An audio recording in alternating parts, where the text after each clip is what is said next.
अब हम देखेंगे कि पत्तियां पौधों में क्या काम करती हैं और इसको जानने के लिए एक छोटी सी एक्टिविटी करते हैं। बच्चों, यहाँ हम पौधे के कुछ पत्ती वाले भाग पर एक पॉलिथीन बांध रहे हैं।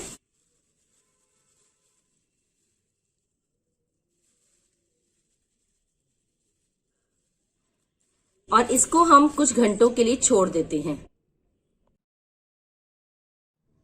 2 घंटे बाद हम इस पॉलिथीन के अंदर देखिए बच्चों, बहुत सारी जल की बूंदें देखते हैं। यह जल की बूंदें कहाँ से आई? यह जल की बूंदें पानी जो है पत्तों में से बाहर निकला है जल वाष्प के रूप में और संग्रहित होकर इस पॉलिथीन में इकट्ठा होकर हमें दिखाई दे रहा है। इस प्रक्रिया को हम ट्रांसपिरेशन या वाष्पोत्सर्जन कहते हैं। तो यह है पत्तों का एक बहुत इंपॉर्टेंट रोल है पौधों में। तो बच्चों, अभी अभी हमने देखा कि पत्तियां सबसे इंपॉर्टेंट कार्य जो करती हैं वो है वाष्पोत्सर्जन यानी कि ट्रांसपिरेशन।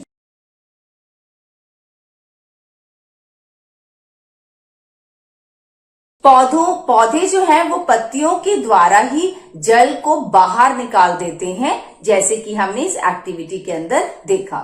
दूसरा,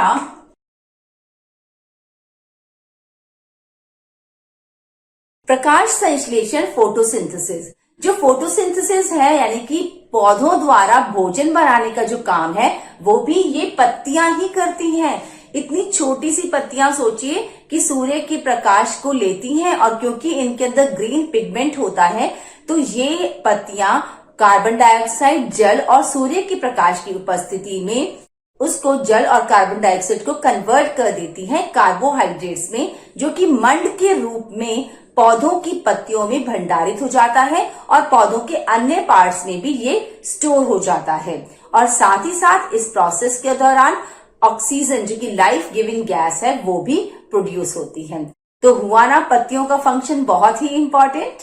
तो बच्चों, आज के लिए इतना ही। आज हमने जाना पत्ती के बारे में और उसके फंक्शंस के बारे में, और अब है आपकी बारी। बच्चों, आपकी बारी सेगमेंट में आपका सवाल इस बार का ये है कि हमने ये कहा कि पौधों के विभिन्न भागों में खासकर पत्तियों में मंड के रूप में भोजन स्टोर किया जाता है, कलेक्ट किया जाता है। अब आप मुझे बताएंगे उस सॉल्यूशन का नाम जिसकी वजह से हम चेक कर सकते हैं कि पत्ती के अंदर मंड है या नहीं।